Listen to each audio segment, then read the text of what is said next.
Hello everyone, welcome back to doctor site academy. आजचा video CTET परीक्षेतील English विषयावरील असणार आहे. तेव्हा सुरुवात करूया.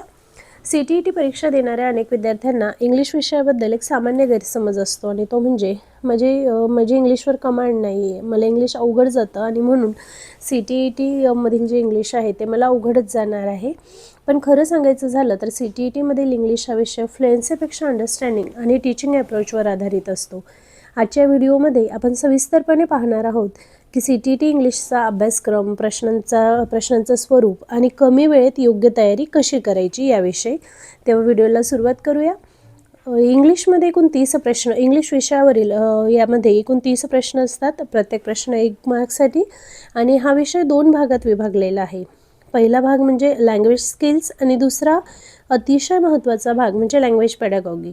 CBSEचा मुख्य उद्देश हे तपासणे असतो की तुम्हाला इंग्लिश येतं का, यापेक्षा तुम्ही मुलांना इंग्लिश शिकवू शकता का किंवा कशा पद्धतीने किती चांगल्या पद्धतीने तुम्ही विद्यार्थ्यांना इंग्लिश शिकवू शकतात. तर प्रश्नांचं स्वरूप देखील यावरच आधारित असतं.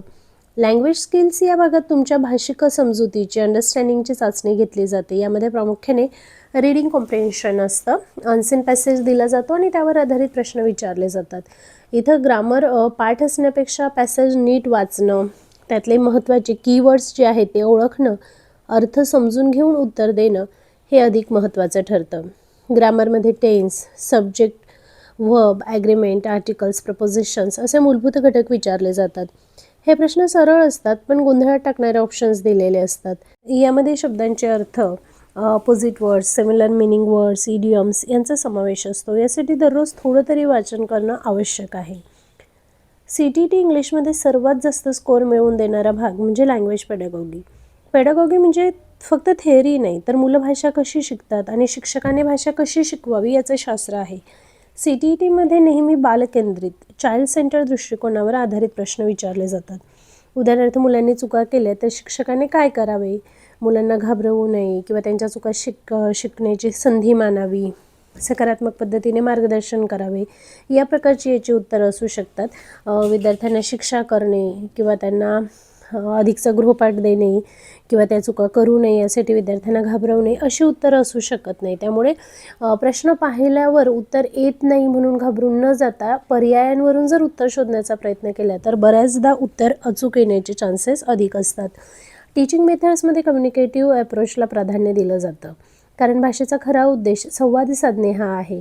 जर तुम्ही खरोखर अभ्यास करून CTET परीक्षा देण्याची मनात इच्छा बाळगत असाल तर दररोज थोडी तरी तयारी केली पाहिजे. मग यासाठी रोज एखादा पॅसेज वाचा, ग्रामरचे 10 ते 15 प्रश्न सोडवा, पेडागॉगीवरचे प्रश्न समजून घ्या आणि मग सोडवा. मागील वर्षाच्या प्रश्नपत्रिका निश्चितपणे बघा. CTETमध्ये किंवा MHA-TETमध्ये जर आपण प्रश्नपत्रिका पाहिल्या असतील तर आपल्या एक गोष्ट नक्की लक्षात येईल की बऱ्याचदा प्रश्न पॅटर्न रिपीट होत असतो. काही वेळेला प्रश्न जसेच्या तसे देखील रिपीट होतात. त्यामुळे मागील प्रश्नपत्रिका समजून घेऊन सोडवणं निश्चितपणे प्रत्येकाने करा. लक्षात ठेवा, CTET इंग्लिश हा पाठांतराचा विषय नाही तर समज आणि योग्य दृष्टिकोनाचा विषय आहे. जर तुम्ही इंग्लिश विषयाकडे भीतीने नाही तर समजून घेण्याच्या दृष्टिकोनातून पाहिलं तर हा विषय तुमच्यासाठी स्कोरिंग ठरू शकतो. इंग्लिश विषयावर साधारणपणे विचारले जाणारे प्रश्न आपण आता बघूया. Question number 1.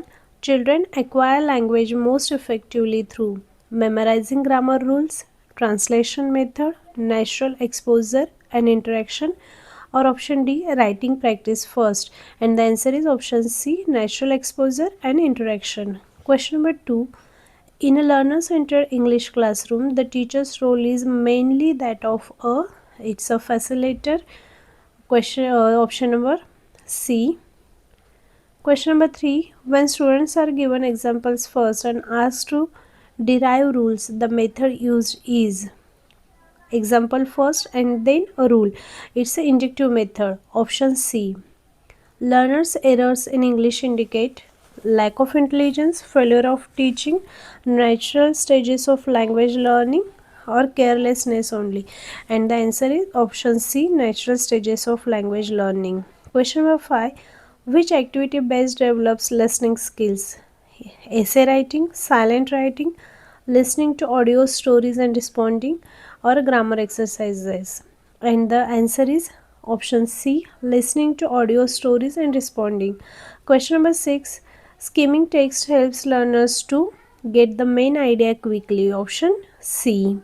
Which classroom activity promotes speaking fluency most effectively? And the answer is role play. Role play. Option B.